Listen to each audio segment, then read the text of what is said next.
So I never thought I'd see the day when my deepest fears about the supernatural would become reality. But it happened. Oh, it happened in ways I still can't fully comprehend. My name is Chris, and this story revolves around a visit to my friend, Dylan. Dylan lives far out, where the woods stretch endlessly, unbroken by signs of civilization. There's not a single neighbor for miles, and he's always told me that something dark haunts those woods. Skinwalkers, he said. Even his family believed it, his mom, his dad, all of them. I thought it was just small-town superstition, until the first night I stayed over. It was late in the evening, and we'd spent the day outside, running drills for the training Dylan insisted I join him in. By the time the stars glittered across the black expanse of sky, we were out again, taking the trash to the bins near the edge of the property. It must have been close to 10 p.m. We were chatting, the kind of idle banter that fills up quiet nights, when a sharp snap cut through the air. My head whipped toward the sound. Something heavy had fallen. I could hear the crinkle of leaves as it landed. Instinctively, my eyes darted toward the hill just beyond the property line. And there it was. A creature, pale as bone and impossibly thin, was lying in the leaves. Slowly it began to move. Its limbs twitched unnaturally, and I watched in horror as it twisted its body and dislocated its own shoulder blades, one at a time. I froze, the chill of terror rooting me to the ground. My breath hitched as its hollow, sunken eyes locked onto mine. For 5 long seconds, we stared at each other, and I swear it was reading my soul. Every ounce of survival instinct I had screamed at me to run, so I did. I turned on my heel and sprinted toward the house, the cardio training I'd been doing suddenly paying off in spades. Behind me, I heard Dylan call out, but when I glanced back, he was just standing there, staring at the thing. The next morning, I tried to convince myself it was a dream, a hallucination, anything but real. But then Dylan and I went to check one of the traps he had set up, a simple snare meant for small game. It was shattered. Not sprung, not tampered with, shattered, like something powerful had stepped right through it. And it was barely 2 feet from where I'd seen the creature. That night, we holed up in Dylan's room. I told him I didn't want to be outside after dark again, and he didn't argue. But as the hours ticked by, an eerie silence settled over the house. No wind, no animal calls, nothing. Then it came, a screech, unlike anything I'd ever heard before. It wasn't human, and it wasn't animal. It was something else entirely, a sound that vibrated in my bones and turned my blood to ice. Dylan's face was pale, but his voice was steady when he said, "Don't be afraid.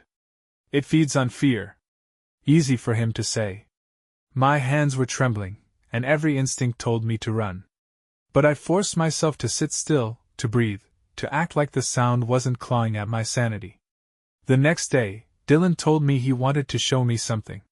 He'd mentioned it before, this place in the woods where strange things happened, where he believed the Skinwalker's presence was strongest. He called it the portal, though he admitted he didn't know if that's what it really was. Curiosity and a stubborn need to prove I wasn't as terrified as I felt made me agree to go with him. We trekked through the woods that afternoon, the trees closing in around us the deeper we went. When we finally reached the spot, I felt an immediate sense of wrongness. The air was heavier, the silence more oppressive. And then we saw it, a wall of trees, their branches twisted together like a barricade. It hadn't been there before, Dylan swore. He stared at me, his expression mirroring my unease. "This isn't right," he muttered. I nodded, unable to speak. And that's when it happened. Everything stopped. The wind, the distant sound of leaves rustling, even the faint hum of life that's always present in the woods. It was gone. The world felt like it was holding its breath. And then I saw it again, standing in the distance, just beyond the wall of trees. The creature. Pale, gaunt, its hollow eyes fixed on me like it had been waiting for this moment. Dylan and I locked eyes, and in that shared look, we both knew, we were no longer the hunters in these woods. We were the prey. The realization hit us like a thunderclap. This thing wasn't just watching us. It was hunting us. I could feel its malevolence radiating through the stillness, an oppressive weight that pressed down on my chest, making it hard to breathe. Dylan's eyes darted nervously, his bravado from earlier nowhere to be found.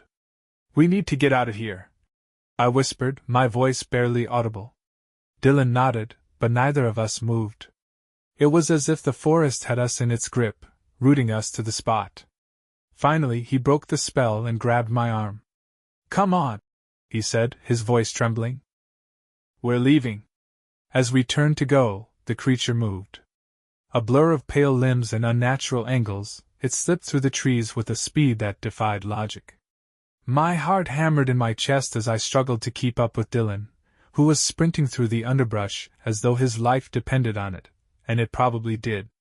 The forest seemed to close in around us, the twisted branches clawing at our clothes and skin. Shadows danced in the corners of my vision, and every snapping twig or rustling leaf felt like the creature's breath on the back of my neck. My lungs burned, but I didn't dare slow down. Not until we burst out of the tree line and onto the safety of Dylan's property. We didn't stop running until we were inside the house, the door slammed and locked behind us. I collapsed onto the floor, gasping for air, while Dylan paced back and forth, muttering to himself. "It's never come this close before," he said finally, his voice shaking. "I've seen it in the distance, but it's never followed me." "What the hell is it?" I demanded, my fear boiling over into anger. "And why didn't you tell me it could do that?" Dylan shook his head, his expression grim. "I don't know what it is. My family always said it was a skinwalker, but—" He trailed off, staring out the window as if expecting the creature to appear at any moment. The rest of the evening passed in tense silence. Every creak of the house, every gust of wind outside, made me jump. I couldn't shake the feeling that it was still out there, waiting. Watching. Dylan tried to reassure me, but his words rang hollow. He was just as scared as I was. When night fell, the unease in the house grew unbearable. The air felt heavy, charged with a sense of impending doom. Dylan insisted we stay in the same room, and I didn't argue. Either of us slept.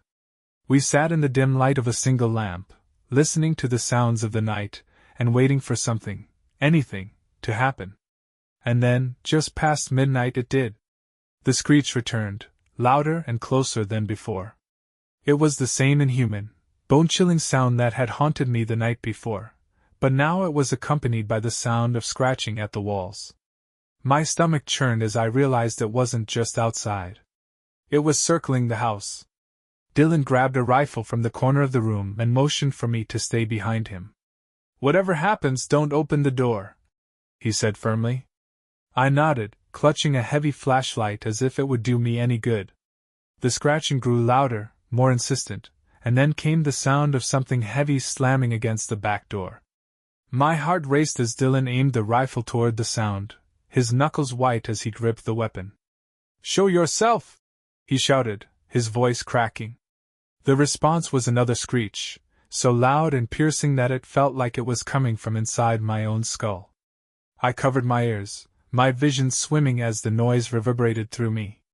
Dylan fired a shot into the dark, and for a moment the sound stopped. But then we heard it again, this time from the front of the house. It was toying with us, moving too fast for us to track.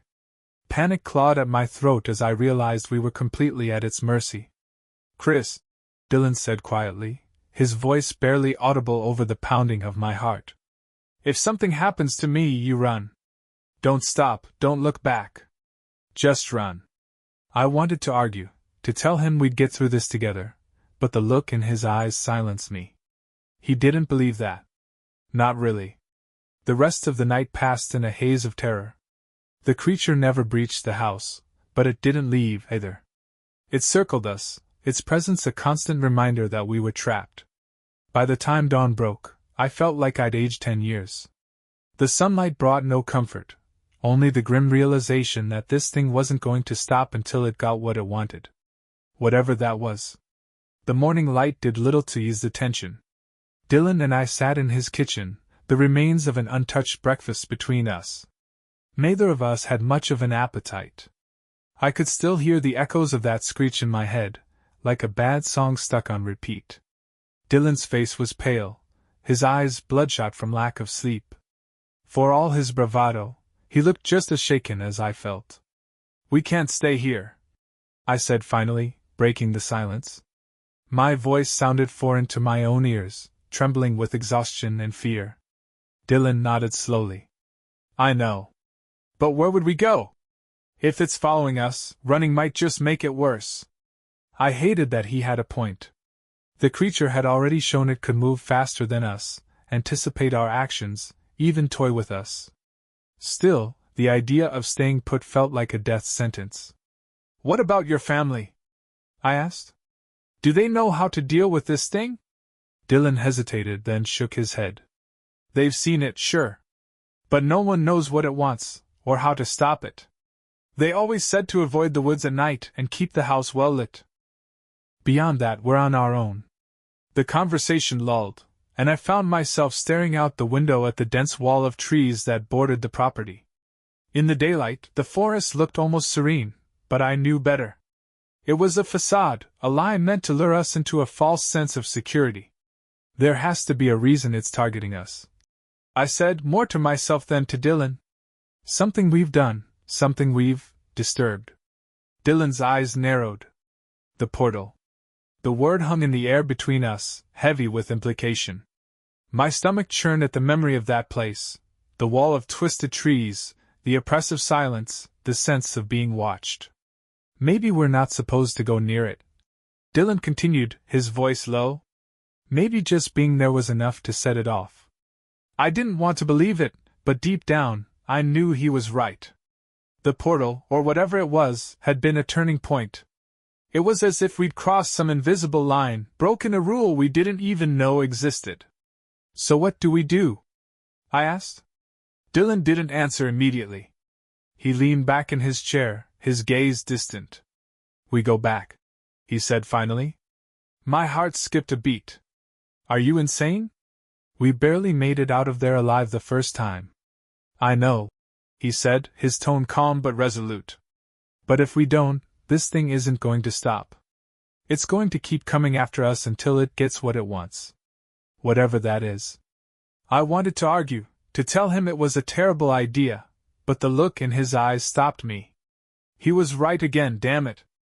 Running wasn't an option. Hiding wasn't an option. The only way out was through. "Fine," I said, my voice barely above a whisper. "But we do it on our terms. During the day, when it's weaker. If we're doing this, we're doing it smart." Dylan nodded, and we set to work preparing for the return trip. We packed supplies, flashlights, extra batteries, a first aid kit, and whatever weapons we could find. Dylan brought his rifle, and I grabbed a machete from his garage. It felt flimsy in my hands, but it was better than nothing. By the time we were ready, the sun was high in the sky. The oppressive heat of the day did little to ease the chill in my bones as we stepped into the woods. The walk back to the portal felt longer this time, each step weighed down by the knowledge of what awaited us. The forest seemed different, too. The sunlight filtered through the canopy in strange, fragmented patterns, casting shadows that moved unnaturally. The silence was back, thicker than ever, broken only by the sound of our footsteps. When we reached the portal, my breath caught in my throat. The wall of trees was still there, but it had changed. The branches were darker, almost black, and they pulsed faintly, as if alive.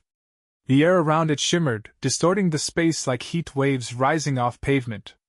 "You seeing this?" I whispered. Dylan nodded, his grip on the rifle tightening. "Yeah. It's different." We stood there for a moment, either of us daring to move closer. Finally, Dylan took a step forward. The ground beneath him seemed to ripple, and I reached out to grab his arm. "Wait," I said. "We don't even know what we're dealing with." He turned to me, his expression grim. "That's why we're here.